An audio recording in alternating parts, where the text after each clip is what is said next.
Hello on Butthurt Developer channel, my name is Dima. I'm developing a solution that will help to promote music project to multilingual audience. I will talk about the practices of interface localization in a separated front-end video. Now let's talk about how to store user data that needs to be localized to the database. But first it must be said, I live in Ukraine, Sumy city. Yes, it is near to the new Kursk region. And every day I feel how the Russians are screwing up. As you can see, Goliath can be defeated. And it will definitely be. It is just a matter of time. Your help to Ukraine can hasten the fall of the Russian Empire and save many lives. Maybe my lives too. So my thanks to those who supported Ukraine. Please don't stop. Thank you. So I will quickly give an analysis of the methods that allow you to save data in the several languages to the database. And the easiest way is to create a column for each language. Usually with suffix locale. Description English, description Ukrainian, description PT Portuguese. This is the method I see most often, but it has many disadvantages. The main disadvantages is that it's difficult to add new language to the database. And of course we have to ensure that all database select and store work with our new column. And I would be happy to say that this method should be wrapped in some service that will work with all cases, but unfortunately this is usually not the case in this method. So I can only recommend this method for very simple projects without growth potential. So go to the next approach. We should create some polymorphic table with two extra columns. First column locale, Ukraine, PT,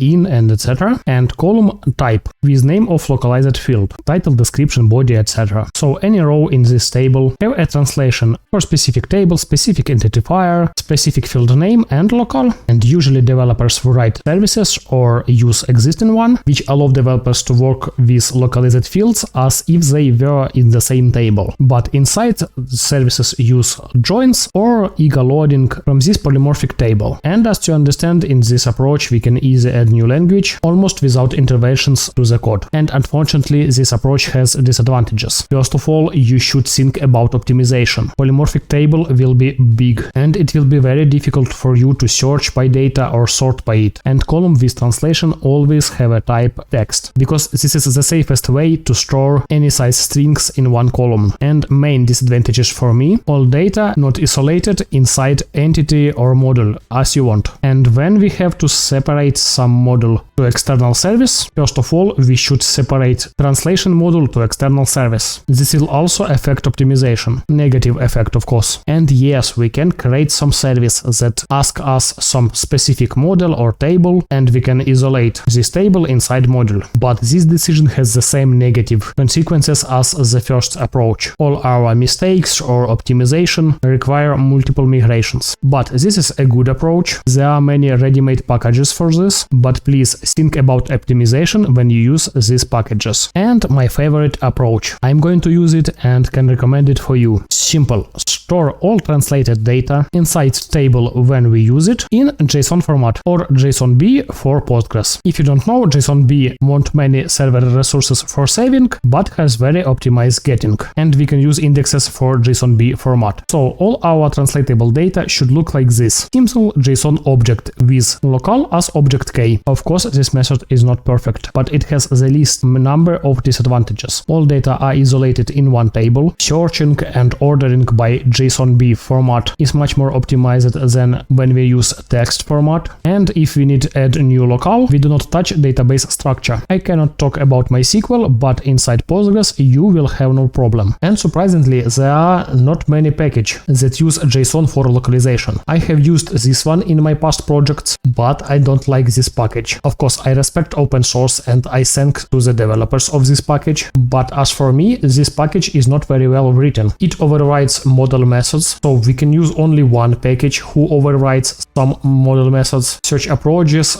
search packages are not compatible with each other. And the main reason, this package always pull the entire JSON from database, and if we want, filter by locale. And maybe it is okay for some small strings, but let's imagine that my project became popular everywhere. And the biggest festival in Europe, Tomorrowland, created a page on my portal with large description in 50 languages. And all 200,000 visitors go to my page and load all 50 biggest localization, but use only one. And of course, I know that developers want us to use the cache, but do not write about it directly. And I'm going to talk about cache a little later in this video. So I know it doesn't look right, but I write my own version of this package. And really it is not so difficult, but it will solve a lot of potential problems. So all code you can find by the link in description. Here I simply demonstrate and explain the decision I made. First of all, I recommend you create a enum for available locale. In my case, database enum. Here I describe 3 available languages: English, Ukrainian and Portuguese. Of course, there will be many more of them, but only 3 to begin with. Next,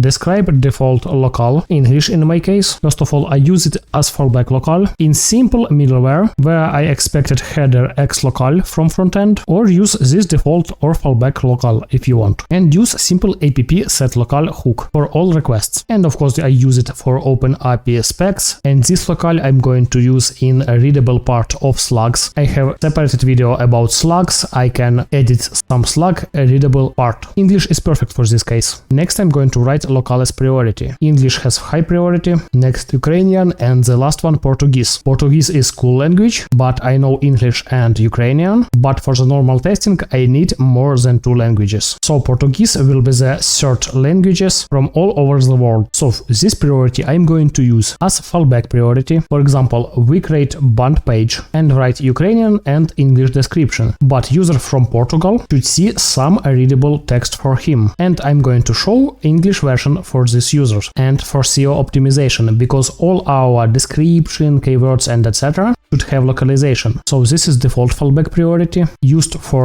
user without authorization and for SEO optimization. And for authorized user, I allow to use his own language priorities. For this issue, I add locales column to user table with locale enum set, array of enums if you want. Laravel has a ready-made cast collection of enums, but it works only for MySQL, so I write my own version for Postgres. You can use if you want. And go to the trait that will help me to work with localization. HasTranslatable. Here I got one interesting moment. If you see my video about slugs, you know about bootable trait. How to not overwrite boot method but merge it. And the same logic works with initialize function. This function running before model initialize when we create instance of model. In this function I set translatable cast to all translatable fields. It is very simple cast, work like JSON cast, but if we got string not JSON but string, return string. And here we got one simple function get translated. It going to return string if we got string in attribute, and first fallback locale if we got JSON. Imported not simply JSON but local format JSON. I think about this because tiny MCA editors from frontend allow us to save content as JSON, and this is a very good option because JSON is always smaller than HTML or Markdown, so localization JSON content value is important. And one scoped function select translated. It allows us to select some field from database, first existing translation by priority. This function a little bit complex because I handle all variant of what we can write. We can write column name with table name, and both variant with alias, like in a regular select. And we can turn off fallback functionality for both function. I done this for the future. For content manager's team, the content manager will be able to review the site and add localization if necessary. In their case, if not exist. And this all what developer should know. Use trait HasTranslated, return array of translatable column, when implement translatable columns abstract function. When we save, we should say array with k as locale. It is important because on frontend we always use multi-language field if we need. So I think there will not be a situation when we should save only one locale. And we can use simple select and get array and use it inside forms, for example. And we can use select translated for getting one string or array if we use JSON in prioritized locale. And if we need to use cache, we can use simple select, but return to the frontend only one text using function get translated. And now you can see example from my project. Very simple functionality. Many of my core entities should have genres. Album, band, event, song, all can have genre. And I know that genres are conditional restrictions. But analytics will be a big plus of my project, and allow user to be able to find all artists in some electro swing genre would be a good idea, I think. The list of all genres I got from this website, you can find link in the description, and as you understand, list of genres will not change often, maybe never. So the list of genres can be safety cached, and we should clear the cache when any genre was updated, deleted or rated. Here we use simple select and get translated inside the JSON resource. But when we got genres list using eager loading, it does not make sense to get all translations. So we use select translated and got only one value. So let's make a rule. All dictionaries we can call all static lists or lists that should not change too often. Categories, types, skills, kinds, and etc. We can simply cache. If we should translate it, we should cache with all translations. When we got something as relationship, we should get from database only one current translation. When we make method for update form, we should return all translations. And if we work with big text, we should get from database and return to the frontend mandatory minimum. That's all. As you understand, JSON is my choice. He works well in Postgres. I do not guarantee working in MySQL. And yeah, support Ukraine, do multinational projects, and thank you.